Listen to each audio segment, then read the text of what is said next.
Welcome once again to Along the Rio Grande. I'm George Torok, and today we're going to learn all about African American Studies and Black History Month and some of the events that will be taking place.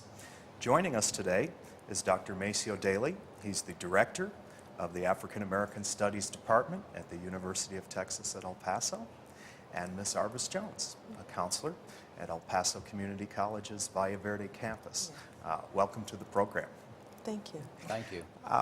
Maybe we can start off by talking about what African American Studies is and what your department does at the university. Well, first, let me note that we are a program, not a department, a significant issue in terms of access to resources. However, what we intend to do is to explore the African American experience through an interdisciplinary approach, scholarly, and try to focus on history, culture, all aspects of the African American experience since the early arrival of Africans to the United States proper and up to the modern period. And we offer courses of study? Yes, to obtain a minor in African American Studies, one must complete 18 hours. We have 2 introductory courses which will allow the student, one, to get the significant data related to the African American community. The second course is designed to engender critical thinking on the part of a student. And then thirdly, we try to engage the student in programs and activities commensurate with his or her major. And what is your background? What areas did you study? Well, I'm a World War II baby, born in Norfolk, Virginia, reared in Baltimore, Maryland, and spent the bulk of my academic career in New England. I had the good fortune of being educated by some of the premier African American scholars in the nation. First at Morgan State University, where the eminent scholar Dr. Benjamin Quarles taught, and next at Howard University, where I earned my PhD. And there, of course, we had a brilliant cadre of black scholars, many of whom initiated their careers in the 1930s. But people such as, of course, he was not my teacher, but Ralph Bunch, Sterling Brown. These were some of the great minds in the American community and, of course, in the African American community. And were there certain areas that drew your attention? What did you study? Well, I was fascinated with African American leadership, especially in the antebellum and the postbellum period. More specifically, I wanted to look at Booker T. Washington, in part because he's been so demonized within the African American community and the larger American community that I wanted to apply the yardstick of critical thinking to Washington and see indeed if he had missed the boat as an African American leader. I became engaged in revisionist scholarship in which I challenged all of the negative images of Booker T. Washington as an Uncle Tom or a person who was counterproductive to the issues in the black community. And so I did my dissertation on Booker Washington's secretary, and that allowed me to look at the paramount issues confronting the black community in the 20th century and what leadership could do to alleviate these problems, if not correct them altogether. What were your conclusions after studying that? Well, that's an excellent query. Essentially, I concluded that Washington was a genius. As an African American leader, that he understood the time in which he lived. He was very clear about his own agenda, but most importantly, what he understood was that the African American community had to have order and direction from within before it could deal with adversary and foes external to the African American community. So Washington's endeavor was to build organizations and institutions that would help African Americans rise in the American social order and, of course, eventually become first-class citizens. And how did you come to UTEP? Actually, I was invited to UTEP at least to explore the job opportunity by the president, Dr. Natalicio. Sure. I, at that point, was on the faculty of Morehouse College, which is the alma mater of Dr. King. And prior to that, I taught at Spelman, where we had the very charismatic black female president, Dr. Janetta Cole. And so I always thought that the opportunity to take over an African American Studies program and steer it through the academic waters, along with helping students to become familiar with the whole narrative of race within the American community, an opportunity I could not squander. However, UTEP was fascinating, as we all know, and whenever I travel around the country, if I say I'm from UTEP, immediately people talk about the 1966 basketball team that won the championship with a starting five of African American ball players. But that's only the surface of El Paso history, especially within the African American community. What one has found in El Paso, dating back to the turn of the century, 1900, an extraordinary African American community, small but progressive and focused. And hence, 1910, there's the establishment of an NAACP here. In the 30s, we see Dr. Nixon trying to establish a hospital. Dr. Nixon was the physician who challenged the all-white Democratic primary. So the community is rich in history, and yet it's in a different kind of microcosm where one has a significant Mexican-American population and Anglo population, and that makes for a different kind of encounter, dialogue, and direction for all involved. What brings African Americans to the El Paso area? When do they start to come here in noticeable numbers? Actually, we can date it back to 1538 with Estevanico, who's in this region. More directly, 1598, when Oñate comes through El Paso. There are at least 4 individuals of African descent in that party. By 1740, we find, for example, an African from the Congo named Jose Antonio. And by 1760, we see 3 African Americans living in El Paso. Now that's the origins. However, if we talk about the enduring African American community, the community that preceded the present community, that would be 1880. When we see Buffalo Soldiers coming to be posted at Fort Bliss, when the railroad industry moved in. And so by 1884, we have what we call the enduring community, the development of institutions, organizations, leadership, all trying to grapple with the issue of race and reform and progress. Now, in the African American Studies program, what types of things do your students look at? What types of things have they examined? Well, we have several areas that we hope that our students will explore more directly. First, we want them to look at business and capitalism because we think that that's important in this particular century. Second, we want them to understand leadership and service, how they can learn and how they can help. Thirdly, we also want them to look at changing family values and structures. And next, we also want them to look at gender politics within the American community. And hopefully they will apply this to global issues within the world. Do they look at local topics at all, regional topics? Yes, they do. They explore the African American presence in Mexico. They look at the origins of the African American community here. They also are interested in issues such as criminology, business growth and development, as I mentioned earlier. However, we also try to get our students out into the community because we feel we must serve the community. And some of the notable things we do, which we'll talk about later, I'm sure, we're involved in African American History Month in February. We support the Juneteenth celebration here in the city. And the students are also out in ways to help the McCall Neighborhood Center and other programs. So they are oriented towards service, and we're delighted to say that they are within the community.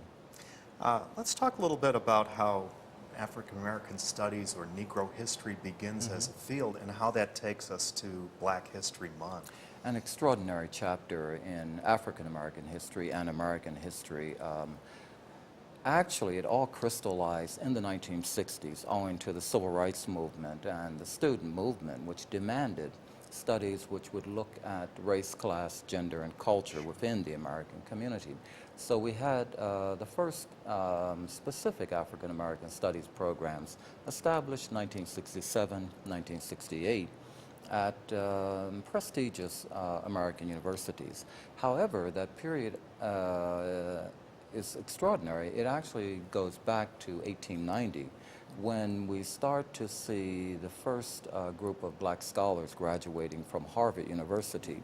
The first, of course, was the phenomenal W.E.B. Du Bois, and the second was a man named Carter G. Woodson, whom we refer to as the father of Negro history. I'm a little bit uncomfortable with that kind of patriarchal reference, but it's clear that he did an exceptional job in studying black history and making sure that it would be privy to the American community.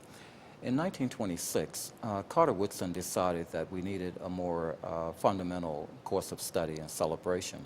So he inaugurated Negro History Week in the second week in February, because that's the birthday of Abraham Lincoln, and we think it may be the birthday of Frederick Douglass. In 1976, Jimmy Carter actually promulgated Black History Month, and so a 50-year period between the week and the month. And now, of course, we celebrate the month, but I might say parenthetically, there are those of us who believe that we celebrate Black history every day. And my students, of course, did not forgive me if I did not make that point. And what kinds of things take place at the university during Black History Month? This particular year, it's the 100th anniversary of the publication of an exceptional book by W.E.B. Du Bois called The Souls of Black Folk. And in that particular book, Du Bois stated that the problem of the 20th century will be the problem of the color line. That book started African Americans and the larger American community to think about race. What we're going to do this year is to honor Du Bois for that publication. And the activities at UTEP will be twofold. First, we plan to bring in an array of young African American scholars in the tradition of W.E.B. Du Bois, who was young and trying to find a way out of the quagmire of racism. We're going to identify young black scholars at historically black institutions and bring them here and allow them to help us rethink African American history and what are the essential issues that we should be examining. The second, the corollary to our activities will be an examination of African American sacred music and how it has focused the African American community, but also provided the balm to prevent the kind of virulent racism and persecution. So we will have some musical presentations. We will have the young scholars. We will also have an art program, an art show. Mm-hmm. So there'll be an explanation of the music as well? People will talk about the yes, significance of it? Absolutely. What it did in terms of stabilizing the African American community, its role in creating a mindset that one can survive, that one can make it to the next day. And so we plan to explicate the music as well as look at some of the ranking performers. And of course, as we know,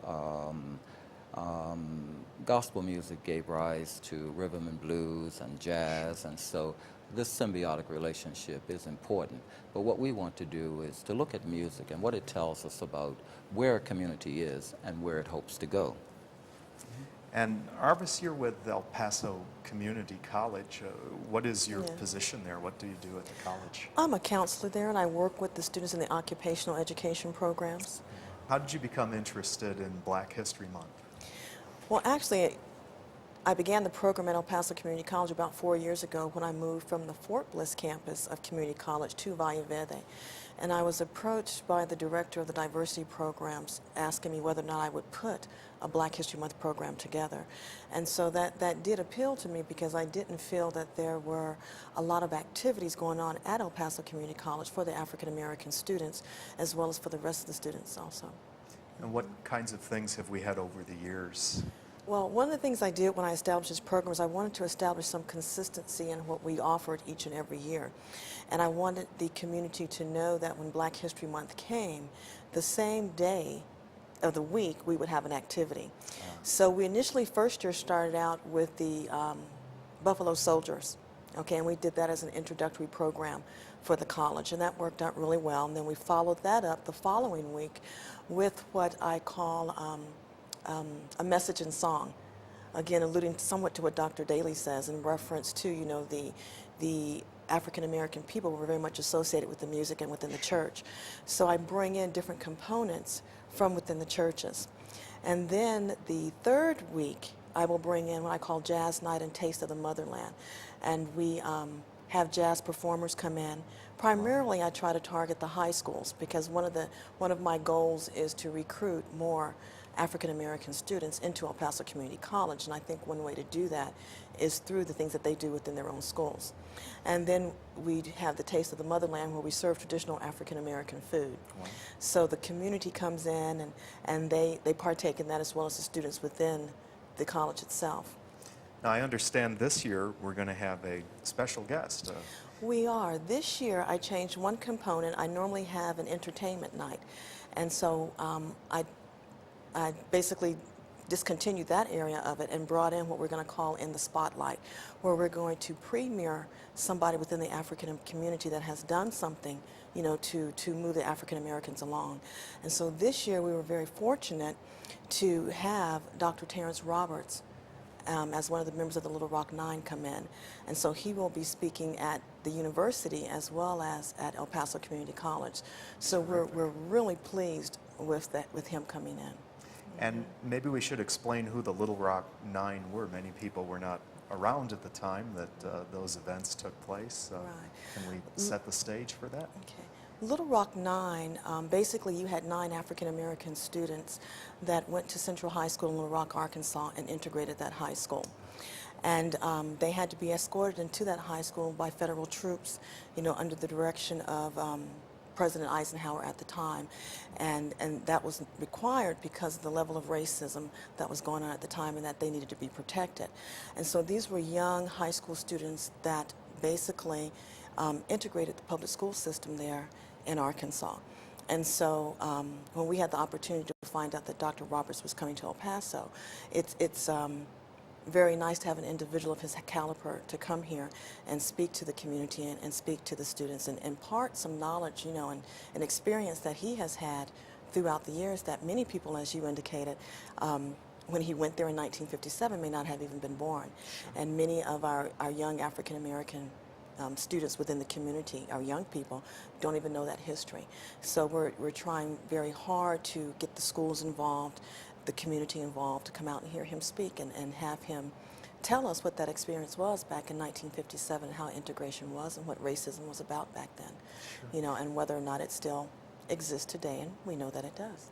And this group of 9, many of them went on to distinguished careers. Absolutely. What has Dr. Roberts been doing?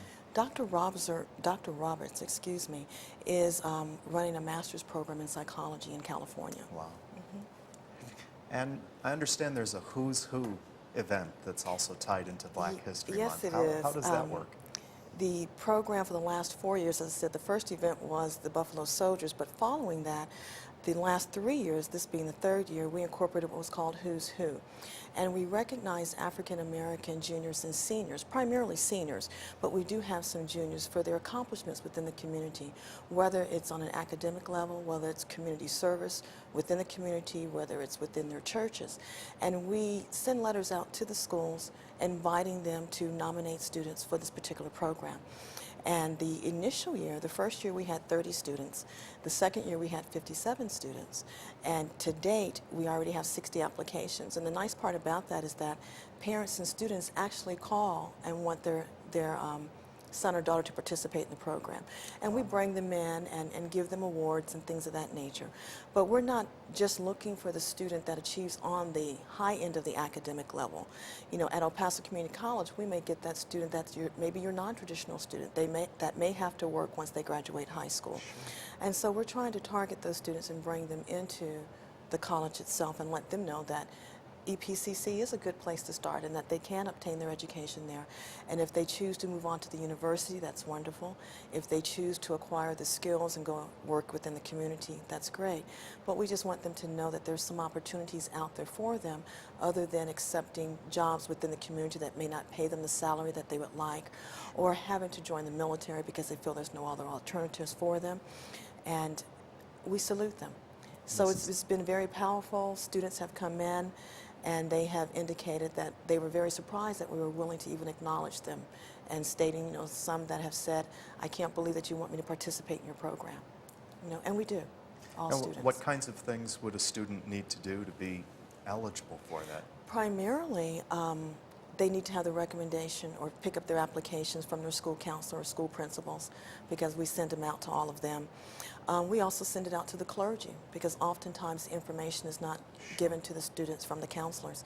So we target as many areas as we can in the community where we can find our African American students, because they really are scattered throughout the city. So if someone's watching the program and they have a student in mind, they can get in touch with you at the college? And Absolutely. They can help them with they this? can reach me at 831-2831. What's the experience of African Americans in an area like El Paso in the 1950s and 1960s? What kinds of things take place? Well, it has problems and there are promises also. Part of the issue is that the NAACP is very active in the state and focusing also on El Paso, in part to try to desegregate the university and make sure that African Americans have a viable chance for higher education. What happens here, though, is 1954, Thelma White, who was an exceptional student, applied for entry at Texas Western College, as it was called at that point. She was rejected, and this led to a court case that finally opened Texas Western College the following year in 1955, although she was not in the initial class of 12 enrolling at UTEP. What's extraordinary about that period is that the 12 students who came in apparently acquitted themselves reasonably well to mitigate the kind of stereotypes that people had about African Americans not being able to compete in an institution of higher education, especially one that was predominantly white. As a result of that, a few years later, UTEP actually gave a basketball scholarship to a man named Charles Brown. And he, of course, experienced a lot of racism as an athlete, but he too survived that and went on to a very distinguished career as an educator. I would be remiss, however, if I did not really point to the role of the local chapter of the NAACP here in El Paso, and more significantly, Dr. Lawrence Nixon, who really was, I think, one of the most seminal thinkers within the American community. And when the story is finally told, we're going to find out that though El Paso appears to be in a remote area racially, in reality, we have an exceptional black community, very clear about its agenda, intolerant of racism, unaccepting of segregation, and it's an individual such as Dr. Nixon who really understands all of this. And so not only is he a physician, but he's a man who's politically active. And of course, in 1924, he challenged the all-white Democratic primary, which in effect made it possible for African Americans to participate more fundamentally in the Democratic Party.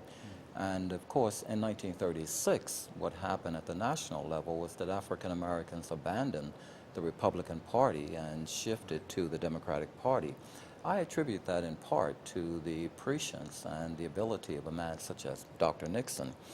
And to add to his illustrious career, he was a man who did an enormous amount of pro bono work for Mexican Americans in El Paso, African Americans, and so he is this legendary gentleman.